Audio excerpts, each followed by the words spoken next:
اچھا شاہ صاحب، آپ سے متعدد بار پوچھا بھی کیا، میں بھی آپ سے سوال کر رہا ہوں. کل پریس کانفرنس کے دوران ایک فون کال آپ کو موصول ہوئی. فون کال آپ نے سنی، پھر عمران خان صاحب کے کان میں کچھ کہا. سوال یہ ہے کہ موصول ہونے والی کال کوئی پیغام تھا یا کوئی دھمکی؟ وہ ایک ایکسکلوسیو گفتگو تھی جو میں نے خان صاحب سے شیئر کی، اور وہ ان کے اور میرے درمیان ہے اور کالر کے درمیان ہے.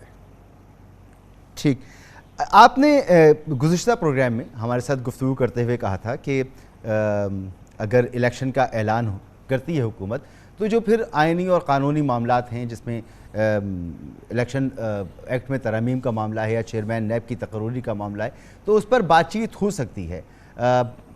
میں نے آپ سے سوال کیا تھا کہ آپ اسمبلی میں موجود نہیں ہیں، تو آپ نے کہا کہ استعفے بھی واپس لیے جا سکتے ہیں.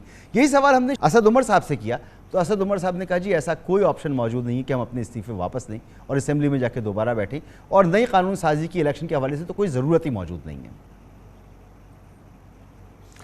میں نے یہ کہا تھا کہ ہماری شرط ہے نئے انتخابات، اور اگر یہ حکومت نئے انتخابات کا اعلان کر دیتی ہے، تاریخ دے دیتی ہے کہ ہم فلاں تاریخ کو اسمبلی کو ڈیزالو کر دیں گے اور فلاں تاریخ کو ہم نئے انتخابات کروانے کے لیے تیار ہیں، اور وہ ایک آئینی مدت بھی ہے، 90 دن کی ایک میعاد ہوتی ہے، اس کے اندر کروانے کو تیار ہیں، تو پھر جو الیکٹورل ریفارمز ہیں اس پر بیٹھ کر گفت و شنید کی جا سکتی ہے، اور جو موڈیلٹیز ہیں فار اے اسموتھ ٹرانزیشن اور جو پروسیجرز ہیں ان پر گفتگو کرنے میں کوئی آر میری رائے میں نہیں ہے. مقصد یہ ہے کہ ہم نے ملک کو اس مشکل سے نکالنا ہے. ہم نے جمہوریت کو اور جمہوری قافلے کو پٹری سے نہیں اترنے دینا. ہم شفاف انتخابات کی خواہش مند وہ بھی ہیں، ہم بھی ہیں. تو آئیے ہمیشہ کے لیے بیٹھ کر ایسی اصلاحات کر لیتے ہیں جو سب کے لیے قابل قبول ہوں.